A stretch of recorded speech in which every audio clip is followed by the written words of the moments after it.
প্রকাশ্য দিবালোকে বালি চুরির ঘটনা মালদায়। মহানন্দায় জেসিবি নামিয়ে তুলে ফেলা হচ্ছে দেদার বালি। সম্পূর্ণ অবৈধভাবে চলছে কোটি কোটি টাকার কারবার। বালি মাফিয়াদের দাপটে তটস্থ স্থানীয়রা।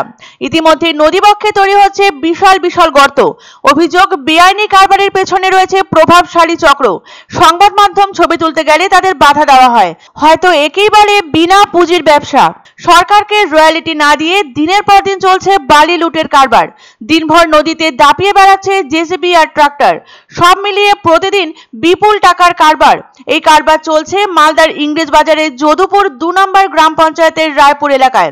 স্থানীয়ভাবে মহানন্দার এই এলাকা পরিচিত মেলাঘাট নামে।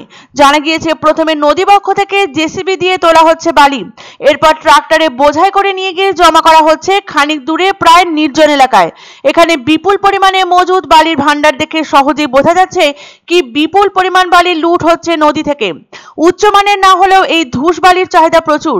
নতুন বাড়ি তৈরির সময় ভিত থেকে রাস্তা নির্মাণ বহু ক্ষেত্রে এই বালির ব্যবহার হয়, যা প্রতি ট্রলি পিছু 700 থেকে 1000 টাকা হিসাবে বিক্রি করা হচ্ছে।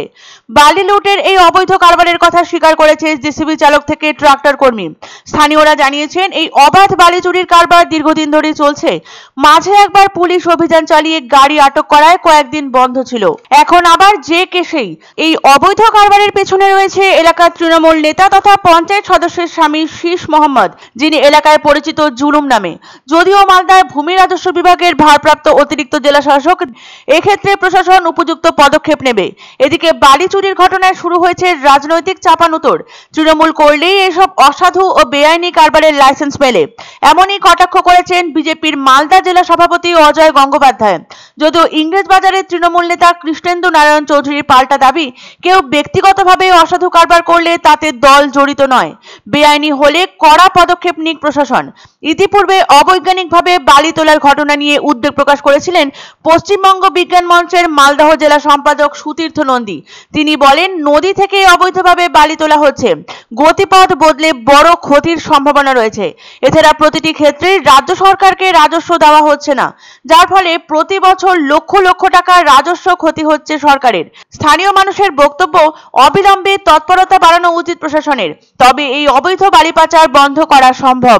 হ্যাঁ, পুলিশ ধরে নিয়ে গেছিল তো গাড়ি দিয়ে, আজকে নেমেছে ঘরে মেয়েতে দিবে তো জুলুমে নিয়ে যাচ্ছে। তৃণমূল লোকাল পঞ্চায়েত জুলুম আমি তো 3 মাস থেকে ওই সামনে স্টক করছি। প্রথমত এটা আমি ইংরেজ বাজার মিউনিসিপালিটি, ওটা গ্রাম পঞ্চায়েত।